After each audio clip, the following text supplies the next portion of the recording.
ఇంట్లో ఉన్న బంగారాన్ని విడిపించి ఆ రోజు ఆన్లైన్ రేటుకే మేము కొంటాం. Sharma gold company. అంత కష్టంతో గుండు చేయించుకున్నా కానీ తర్వాత చాలా ఫలితం దక్కింది. ఇంకా పెద్ద తల్లి, ఇంకా నేను వెనక్కి తిరిగి చూసుకోలేనంత ఆఫర్ నాకు ముగ్గురు మనగాళ్ళు. ఓకే. అది కూడా సేమ్ ఎలా వచ్చిందంటే అప్పటికి నాకు ఇంత జుట్టు వచ్చేసిందండి. మేము ఇక్కడికి హైదరాబాద్ షిఫ్ట్ అయిపోయాం 5 years తర్వాత. అప్పుడు కే బాలచంద్ర గారు కూడా సినిమా చూశారు. సినిమా చూసి నన్ను ఆఫీస్కి పిలిపించారు. నన్ను మా ఇద్దరం వెళ్ళాం.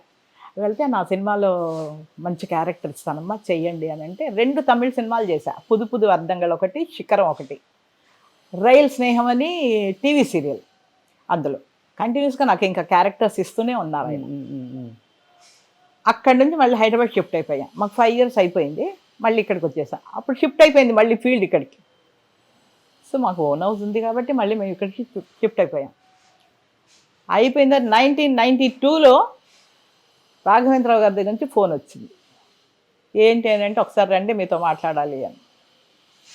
అంటే నేను ఆఫీసులకు రానండి అన్న మా ఆయనతో. అలా కాదు, అన్నపూర్ణ స్టూడియోలో సాంగ్ జరుగుతోంది అక్కడికి రండి మీరు అని అంటే సరే అని మా వారు అప్పుడు తీసుకుని వెళ్ళారు. చిరంజీవి గారు ఉన్నారు, డాన్స్ అవుతుంది, షూట్ అవుతుంది. వెళ్ళి కూర్చున్నాము. కూర్చున్న తర్వాత చిరంజీవి గారు రాఘవేంద్రరావు గారు వచ్చారు, కూర్చున్నారు. అమ్మ నేను ముగ్గురు మొనగాళ్ళు అనే సినిమా తీస్తున్నాను. జంధ్యాల గారి సినిమా నీకు నాకు పెళ్ళంటాలో చేశారు కదా మీరు, గుండు బామ్మ, నాకు ఆ గెటప్ కావాలి అన్నారు. మళ్ళీ గుండు చేయించుకోవాలా? అమ్మో అన్నా నేను. బాబోయ్ అప్పుడు 4 years అయిపోయింది కదా, నాకు జుట్టు వచ్చేసింది. వద్దు సార్, ఎందుకు ఇప్పుడు ఎన్నో విగ్గులు వచ్చాయి కదా సార్, విగ్గులు పెట్టుకుంటాను సార్ నేను అని అంటే లేదు మిమ్మల్ని ఆ రోజు చూసినప్పటి నుంచి ఇప్పటికీ నా మైండ్లో మీరే ఉన్నారు, అలాంటి క్యారెక్టర్ వస్తే నీ చేతనే చేయించుకోవాలి అని చెప్పేసి అనుకున్నాను. నేను చిరుతో చెప్తే చిరు కూడా అదే ఒప్పుకున్నారు.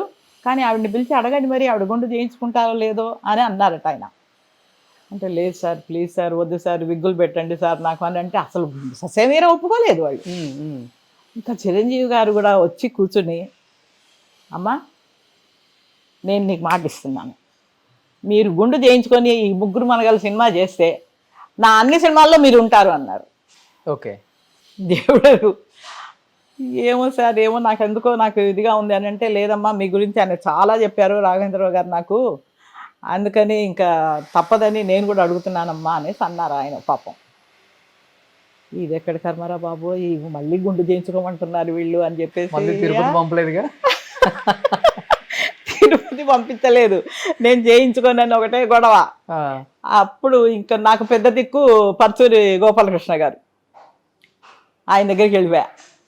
గురువుగారు ఇలా అంటున్నారు మరి ఏం చేయమంటారండి నన్ను అని అంటే, రత్న ఒక్క విషయం చెప్తాను నీకు, ఏ హీరో సినిమాలైనా కూడా 4 లక్షల మంది చూస్తారు రత్న, అదే చిరంజీవి గారి సినిమా 4 కోట్ల మంది చూస్తారు, కనుక నా మాట విని గుండు చేయించుకో ఇంకా నీకు తిరుగులేదన్నాడు.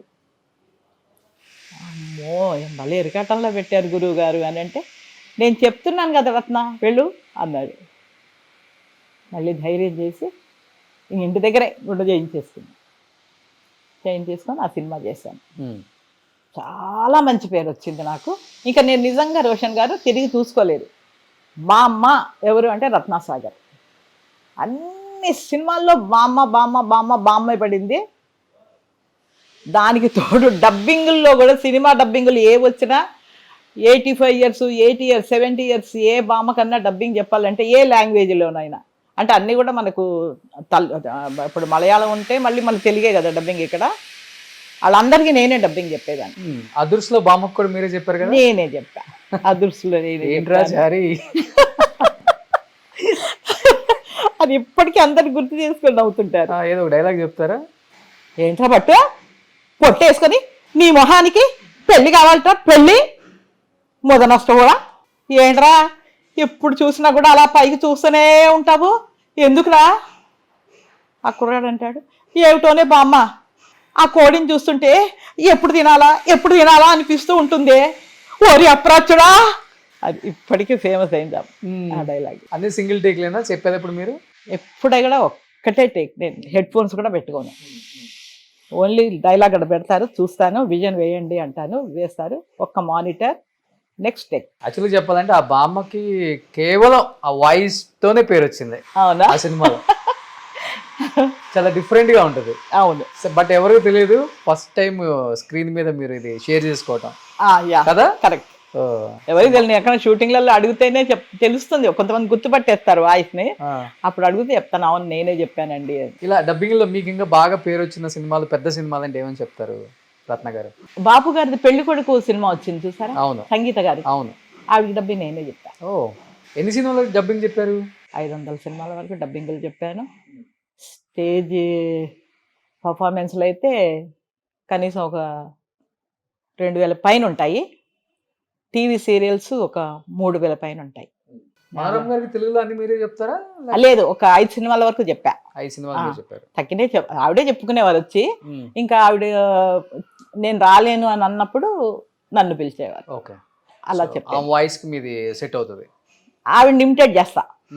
ఆవిడదంతా చెన్నై ఇది కదా, అవును. తమిళ్ స్లాంగ్ కదా, అవును అవును. దాన్ని మ్యాచ్ చేస్తా. ఓకే, సినిమాలో డైలాగ్ కాకపోయినా ఒకటి ఏదైనా స్లాంగ్. ఏమిరా ఎందుకు అట్లా ఉండవు, సర్లే ఆడికి నేను చెప్తాను పెళ్లి చేసుకోమని, సరేనా? సరే మరి పోయి రాపో. తమిళ్ మిక్స్డ్. ఆవిడ అలాగే మాట్లాడు, అలాగే ఇమిటేట్ చేసేదాన్ని నేను. సో ఇలా ఎవరు చెప్పారు మీరు? సంగీత గారికి, మనోరమ అమ్మకి? కేఆర్ విజయ్ గారికి లేత మనసులు అనే సినిమాలో ఓకే, మదర్ క్యారెక్టర్ ఆవిడ, అందులో చెప్పాను. మీరు చెప్పిన ఆర్టిస్టులు వీళ్ళ వాళ్ళు మెయిన్ క్యారెక్టర్స్లో ఉన్న వాళ్ళకే పిలుస్తారు నన్ను కూడా. ఎందుకంటే నేను సీనియర్ ఆర్టిస్ట్ని, నాకు తెలుసు కాబట్టి మెయిన్ వాళ్ళకే పిలుస్తుంటారు, చెప్పొస్తూ ఉంటాను. సుమన్ టీవీలో మీ పర్సనల్ అండ్ బిజినెస్ ప్రమోషన్స్ కోసం కింది నెంబర్కి కాంటాక్ట్ చేయండి.